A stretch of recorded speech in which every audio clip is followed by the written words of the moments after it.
ಸತ್ಯವನಾಡಲು ಕಲಿಸು, ಸ್ವಾರ್ಥದ ನಡುವೆ ನಿಸ್ವಾರ್ಥಿಯಾಗಲು ಕಲಿಸು, ಸ್ವಾರ್ಥದ ನಡುವೆ ನಿಸ್ವಾರ್ಥಿಯಾಗಲು.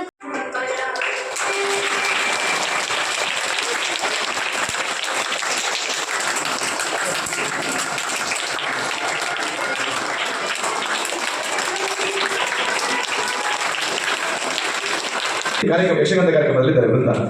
ಹೊರಗೆ SSLC ಎಕ್ಸಾಮ್ ಅಂದ್ರೆ ನಾನು ಯಾಕೆ ಈ ಮಾತನ್ನು ಹೇಳಿದೆ ಅಂತ ಹೇಳಿದ್ರೆ, ಎಕ್ಸಾಮ್ ಇರುವಾಗ ಯಕ್ಷಗಾನ ಮಾಡಬೇಕು ಅಂತ ನಿಮ್ಮನ್ನು ಹುರಿದುಂಬಿಸಿದ್ದಲ್ಲ, ಈ ಯಕ್ಷಗಾನ ಕಲಿಕೆಯಿಂದ ನಿಮ್ಮ ಶಿಕ್ಷಣಕ್ಕೆ ತೊಡಕಾಗುವುದಿಲ್ಲ ಎನ್ನುವುದನ್ನು ಹೇಳಿದೆ ನಾನು ಅಷ್ಟೇ.